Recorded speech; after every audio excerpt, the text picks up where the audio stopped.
Assalomu alaykum savoqdoshlar. Tayba darsxonamizga xush keldinglar. Biz bugun ilgirki soatlik darsimizning davomini o'qiymiz. Biz ilgirki soatlik darsimizda omni o'qidik. Undan keyin biz xosni o'qib, xosningki ikki turga bo'linganligi, ya'ni al-muxassisul muttasil va al-muxassisul munfasil deb ikki turga bo'linganligini so'zlagan edik. Ya'ni muttasil bo'lgan xoslig'uchi degan nima degan vaqtimizda qisqacha eslab o'tsak, xoslig'uchi keyindan kelgan, ya'ni xoslanadigan hukm bilan xoslig'uchi bo'lgan hukm keyindan muttasil tutash holatga kelgan bo'lsa, buni bo'ladi al muxassisil muttasil bo'ladi. Masalan, val asri innal insana lafi xusr illa allazina amanu. İnsanlarning hammasi ziyon ichida deb bo'lgandan keyin illa allazina amanu deb, lekin Alloh qishangan yaxshi amallarni qilgan kishilar bunidan mustasno deb xoslab chiqarib oldi-ku. Demak, bu muxassis qanda muttasil deymiz. Nima uchun? Ilgari kelgan hukmga tutishib kelganlik uchun deymiz. Endi bizning bugun o'qiydiganimiz al-muxassisul munfasil, ya'ni mustaqil bo'lgan xoslig'uchi. Ya'ni bir umumiy hukmdan birisi kiradi, ammo uni mustaqil bir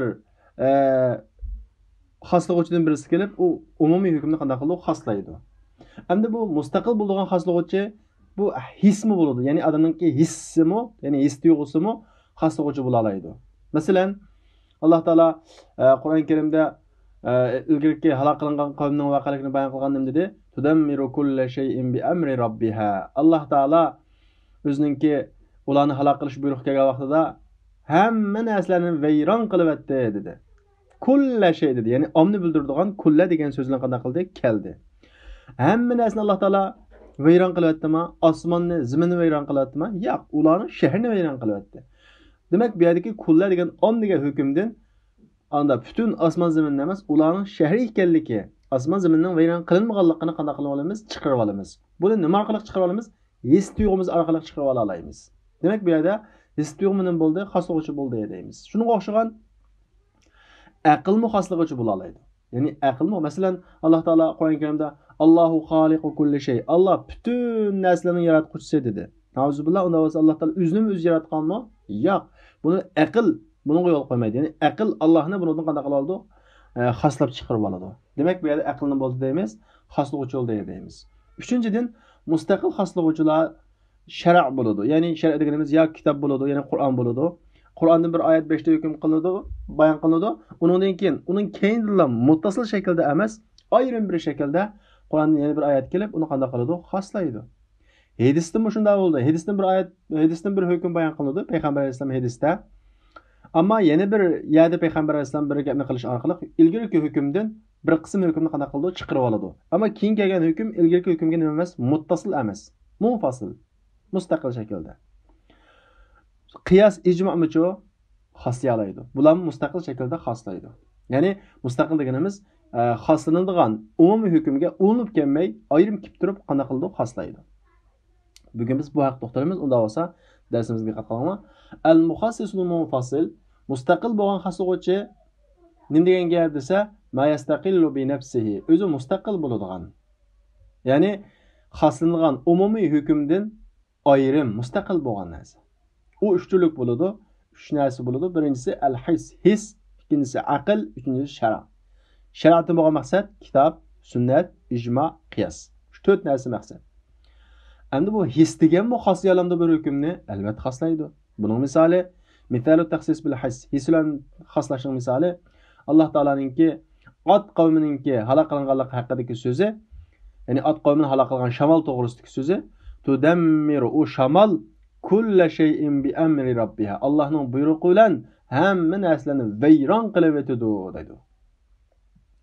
Endi bizning hissimiz osmon zaminnimi vayron qilayotganligini chiqaramda? Yo'q. Osmon zaminninki vayron qilinmaganligini bizning hissimiz his qildi buni. Fa innal hissa, chunki his dalla ala annahu lam tudammiru as-samai wal ard. Osmon va zaminni qanday qilmaganligini, vayron qilmaganligiga dalolat qildi. Demak, bu yerda hismi qanday qildi? Xosladi deymiz.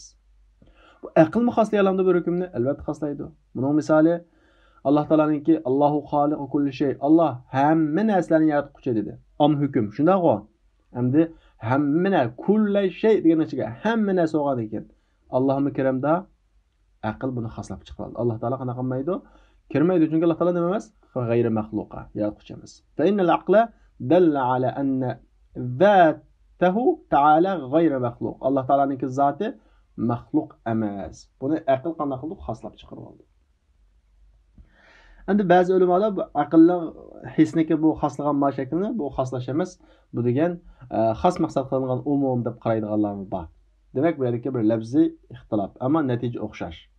Shunga deydi: "Va minal ulama man yara anna ma khussa bil hissi wal aqli laysa min al amil maxsus." Olimlardan mundaq deb qaraydiganlari bor. Meyyara mundaq qaraydiganlari bor. Anna ma khussa bil his va aql bilan xaslangani bu xaslangan amlarning qatoridan emas. Ya'ni his bilan va aql orqali xaslangan am qatoridan emas. Buni his, aql xasladi demaymiz buni. Nima deymiz? Inna ma huwa min al-amil allazi urida bihi al-khusus. O xas maqsad qilingan amning qatoridan deb qaraymiz. Ya'ni al-amil allazi urida bihi al-khusus. Xas maqsad qilingan am degan gap lafzi am, ammo undan xas maqsad qilinadi. Masalan, ikkinchi qarashdagi olimlarning ko'z qarashi bo'yicha vaqtimizda yuqorqi Allohu xoliqu kulli shay.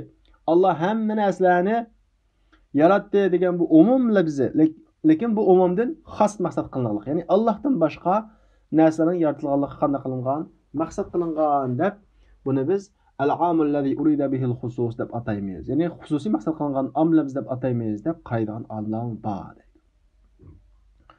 Nimishqa bunda deysiz desa, iz al-maxsus lam yakun muradan 'inda al-mutakallim va al-muxatab min awwal amr. Chunki al-maxsus xaslangan narsa, xaslangan narsaga biz chiqirib olgan. Masalan, Alloh xoliq kulli shay degan bu hukmni Allohni chiqirib oldik-ku. Mushu Allah masalan, tudamir kulli shay'in bi amri rabbiha deki asman va zaminning vayron qilinmaganligidan iborat bu xaslangan bu hukmlar lam yakun muradan 'inda al-mutakallim. So'zlug'ining, mutakallimning va muxotabninki qishida 5 dan tatib min avval amri 5 dan tatib ya'ni shu gapni degandan tatib lam yakun muradan. O maqsad emasdi. Mesela Allah Taala Alloh xoliqu kulli shay degan vaqtida o'zining uning ichiga kirgizayotmagan. Alloh Taala at qavmini halok qilgan shamol to'g'risida degan vaqtida tudammiru kulli shay'in bi amri rabbiha. Allohning buyruqlagan hamma narsani vayron qiladi degan vaqtida uni osmon zaminning vayron bo'lganligini maqsad qilmagan. Lafzi am kelgan bo'lsa-mu ikkil oyatda, ammo undan maqsad nima edi? Osmon zamin kirmaydi. Aslındaki Alloh xoliq kulli shayga Alloh kirmaydi. Ya'ni xos maqsad qilinadi. deydi. Şuna ve hadihi haqiqatul amil ladzi urida bil khusus. Bu xoslik maqsad qilingan amning haqiqati mushu. Lafz am kelgan bilan u am lafzini degan vaqtida 5 dan tortib nima qilmaydi? O xoslangan hukm chiqib ketmaydi. Xoslangan hukm chiqib ketadi 5 dan tortib maqsad qilinmaydi deydi. Masalan, buni misol bersam, biz sinfdagi o'qituvchidan birisi sinfdagi hammaning o'rnidan turisha desa, buningdan maqsadninki kim ekanligini chiqarib olamiz. Faqat o'quvchilarningki, o'qituvchi o'rtamizdan bo'lganligi chiqildi. Chunki o'qituvchi o'zini qana qilmaydi, buyruq qilmaydi. Buni nereden bilamiz biz? Aqlimiz orqali bilamiz. Aql buni o'qituvchini xoslab chiqarib oladi. Demak, mushu narsani bir qism olimlar buni aql umumiy hukmni xosladi desa, bir qism olimlar buningdan xos maqsad qilingan om lafzi bu. Ya'ni bu garchi lafzi om bo'lsa-mu, ya'ni sinfdagi hamma o'quvchilar o'rnidan turish yoki sinf o'quvchilar demasan, sinfdagi hamma o'rnidan turish desimi, buningga aql, his qana qilmaydi, o'qituvchining kirmaydiganligini bildiradi. Shuning uchun bu xos maqsad qilingan umum deb qaragan. Demak, mayli buni biz xos maqsad qilingan umum deb qaraylik, mayli buni biz aql yoki his orqali buni xoslab chiqarib olgan umumiy hukm deb qaraylik, natija o'xshash. Bu faqat lafzi olimlarning otishdagi o'xshamaslik. Endi mustaqil bo'lgan xoslovchi omillarning yana qaysisi? Mustaqil bo'lgan xoslovchi omillar üçüncüsü şeriatdir. Yani şeriat degan nimadan iborat? Kitob, sunnat, ijmo, qiyos. Va amma taxsis bil shar', ya'ni shariat bilan xoslash, fa innal kitob va sunnat, Qur'on va sunnat shunaqa yukhassisu kullin minhuma bimislihima. O ikkisi har birisi bizni qanday qildi xoslaydi. Ya'ni Qur'onda kelgan bir hukmni, hadisda kelgan bir hukm xoslaydi. Hadisda kelgan bir hukmni, Qur'onda kelgan bir hukm xoslaydi. Shundaqla Qur'onda kelgan hukmni, Qur'onda kelgan yana bir hukmni xoslaydi. Hadisda kelgan bir hukmni keyin so'zlangan hadisdan biz yana xoslay oladi. Demak, har birisi birini qanaqa qiladi? Xoslay oladi. Va bil ijma' val qiyas. Va ijma' va qiyoslanmacha xoslanadi. Endi bu Qur'onda kelgan bir hukmni, umumiy hukmni, ya'ni Qur'onda kelgan bir xususiy hukm uni qanday xoslaydi desa, buning misoli misalu taxsisil kitob bil kitob. Kitobni kitob bilan xoslash deganimiz, ya'ni Qur'ondagi bir hukmni Qur'ondagi yana bir hukm bilan xoslash Alloh taolaniki val mutallaqatu yatarabbasna bi anfusihinna thalathata quru. Talaq qilingan ayollar o'zini 3 quru muddat kutsin dedi. Demak, talaq val mutallaqatdagi alif lam jimi talaq qilingan ayollar. Bütün talaq qilingan ayollar deb umumni o'z ichiga oldi. Shundaqmi? Xo'sh. Endi bu umum kelgan bu hukm tövendeki Allah Teala'nın sözüne xaslashdi. Yani bir qism ayollarni chiqarib oldik. Kimni chiqarib oldik? Ya ayyuhallazina amanu idza nakahtumul mu'minat thumma talaqtumuhunna min qabl an tamassuhunna fama lakum alayhinna min iddatin ta'tadunaha. Ey müminler, sizlar mümin ayollarni to'y qilib olsanglar, nikohlab olsanglar, uni talaq qilib olsanglar, ularga yaqin kelishdan ilgari talaq qilib olsanglar. Ya'ni duxul bo'lishdan ilgari, to'y ketishdan ilgari nikohni o'qildi, keyin talaq qilib o'tgan bo'lsanglar, فَمَا لَكُمْ عَلَيْهِنَّ مِنْ عِدَّةٍ تَعْتَدُونَهَا. Onun iddet tutmasanlar bunu da dedi. Demek yukarı ayette vel mutallakat bütün talak kılınan ayollar dedi. Keyingi ayette toy kılıp bir yer kirişinin ilgili talak kılınan olsa iddet ketmeydi dedi. Demek yukarı umumi ayetten toy kılıp yıkın kişilik bulaşın ilgili talak kılınan ayollarını qanday qildik chiqirib oldi. Demek bu yerda bir ayet bilan bir umumi ayetni qanday qildik xosladik deymiz. Endi Qur'on bilan hadisni xoslashamdi desa, albatta xoslashadi. Masalan, Alloh taolo Qur'oni Karimda miros oyatlarida yusikumullohu fi avladikum lizzakari mislu hazzil unsayayn. Alloh taolo sizlarga bolalaringlar to'g'risida o'g'il bolalaringlarga qiz bolalaringlarningki ikki hassin nisibisga qanday qildi? Ya'ni ikki qizninki nisibisini bir o'g'ilga birishinglarni tavsiya qildi dedi. Yani buyuruyordu dedi Allah Teala. Yani siz oğlunlarga bergen bir ülüşünü iki kızınlarga birisizler dedi. Yani oğulga bergen bir ülüşünü iki kız degan gap, iki kızning ülüşünü yoki bir o'g'ilga qanday qilasizlar birisizlar yoki bir o'g'ilninki ülüşünün yarmini bir qizga birisizlar dedi. Yani o'g'illardan qizlar 50% qanday qildi mirosni yarmini oladi dedi. Neden Allah Teala yusikumullahu fi avladikum. Ballaraڭlarning hammasini vasiyat qildi dedi. Sizlarning musulmon ballaraڭlar, kafir ballaraڭlar demi, ballaraڭlar dedi. Mesela bir musulmonning balasi kafirlab qolsa, na'uzubillah, mesela qanday qildi? Avladukum ichi kirmadi. Bu umumiy hukm jihati kirdi. Lekin payg'ambarimizning bir hadisida bu hukm qanday qildi? Xoslashadi. Payg'ambar sollallohu alayhi vasallam xassa bi qawlihi. Xoslashdi yuqorqi hukm payg'ambarimizning tuandagi so'zi bilan la yarithul muslimul kafira vel kafirul muslima dedi. Bir musulmon kafirdan miras olmaydi, kafir musulmondan miras olmaydi.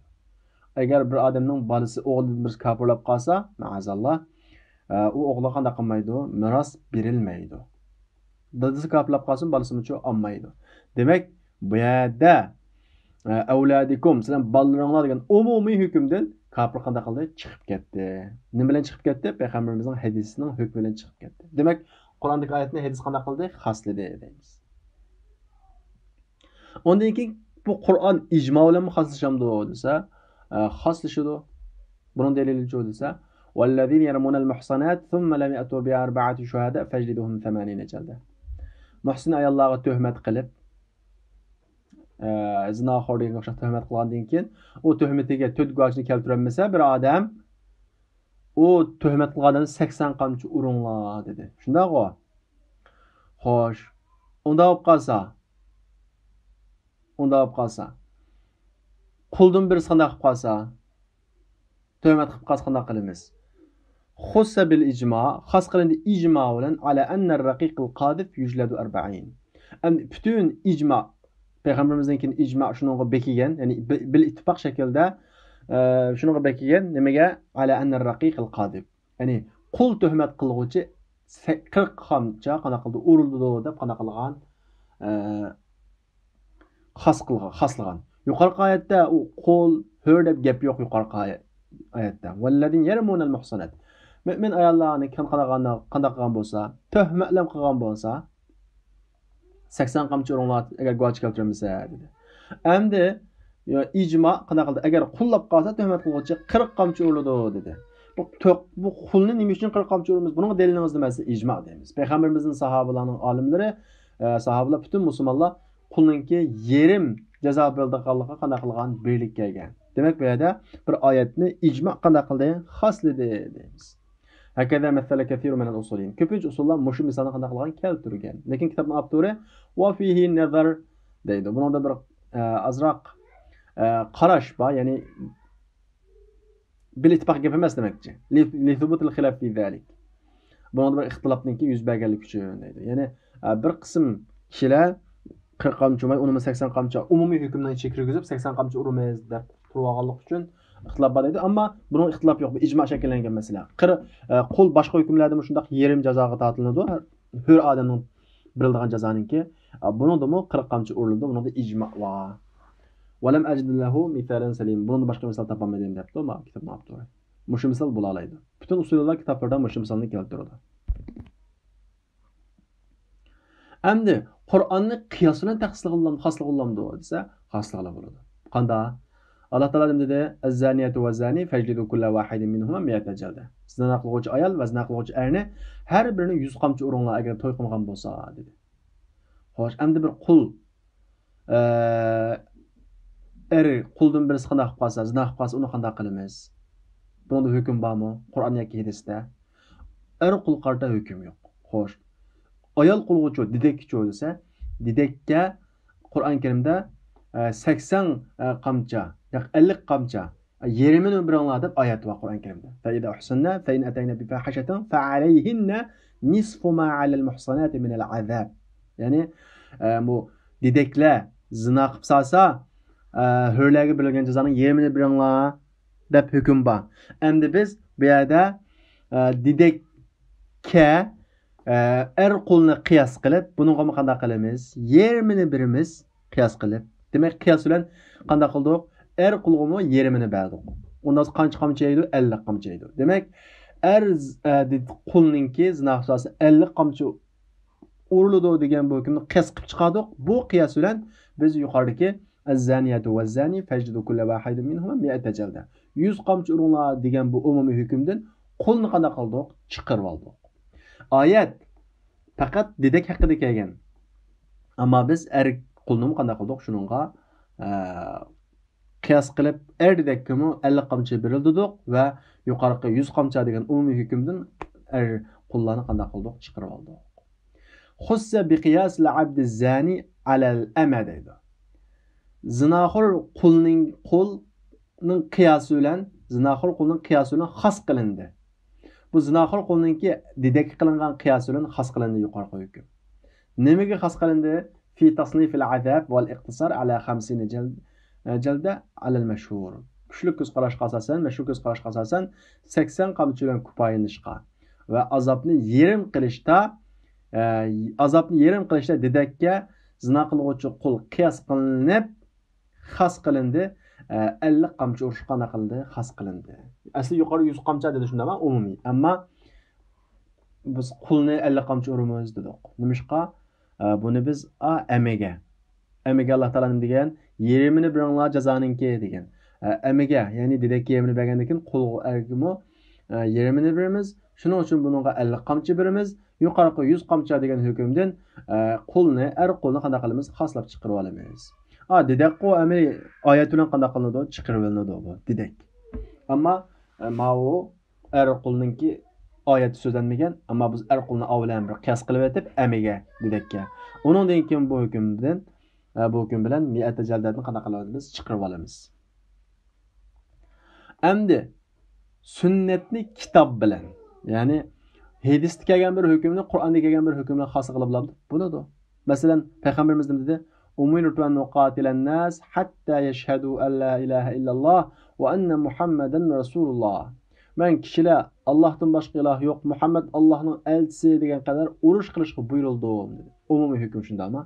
Endi cho'qim biz bu Buxoriy Muslimda kelgan hadis kishilar la ilaha illalloh deb payg'ambarimiz e'tirof qilmoqchi cho'qim qanday qilamiz? Urushimiz, boshqa tanlash shu yo'q. Mahidusning hukmini aytib qo'yapmizda. Umumiy hukm. Lekin bu shundami hukm? Yo'q.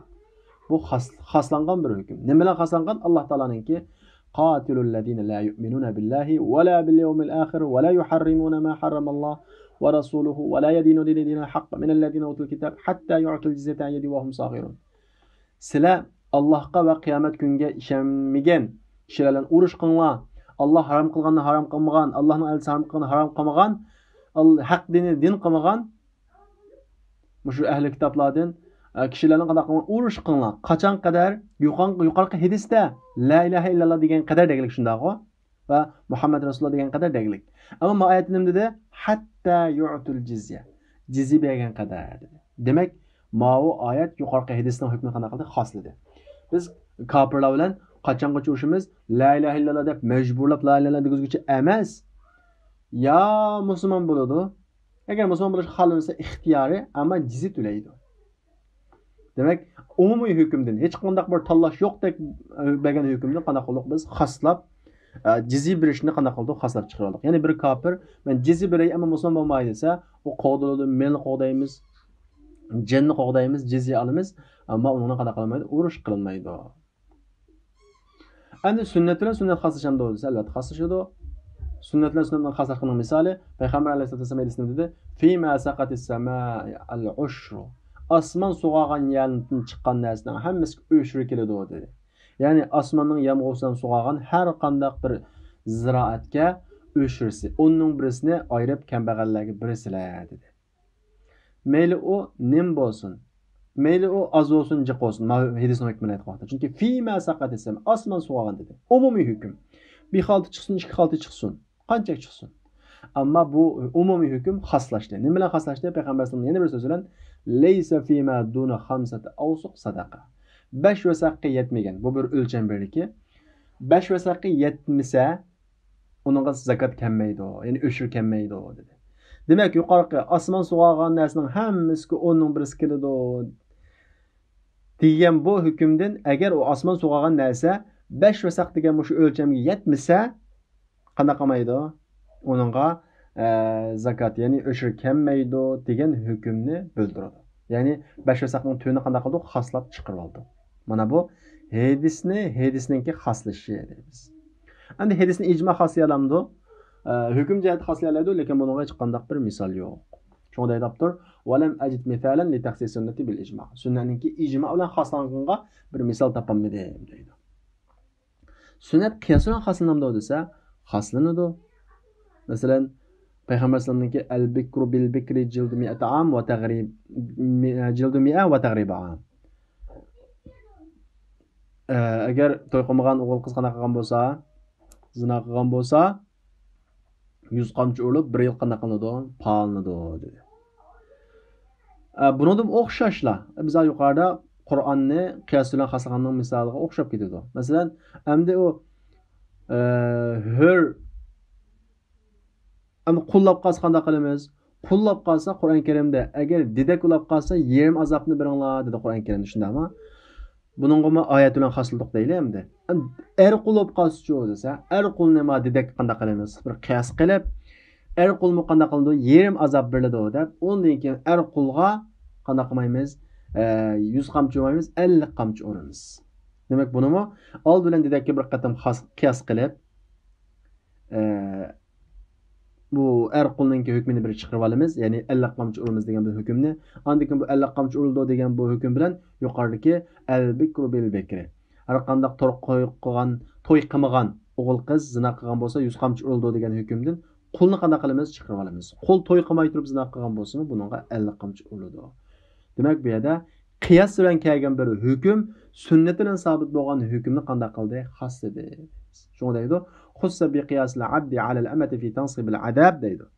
Azobni yerim qilishdiki dedakka er qul qanday qildi? Qiyos qilindi. Er qulninki qiyos bilan xos qilindi. Xussa bi qiyasl abdi.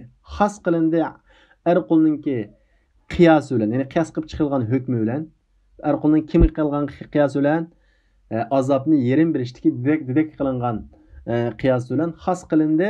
Val iqtisar ala 50 jaldati ala al-mashhur. Kuchli ko'z qarash qashan, mashhur ko'z qarash qashasan 50 qamchida kupoyinish bilan qanday qilindi? Xoslandi.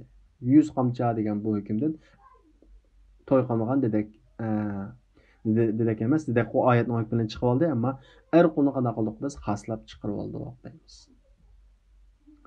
Xo'sh, saqlashlar. Unda bo'lsa bizning bugungi darsimiz mush yerda oxirlashdi. Biz kelarki soatlik darsimizni ko'rishaylik. Assalomu alaykum.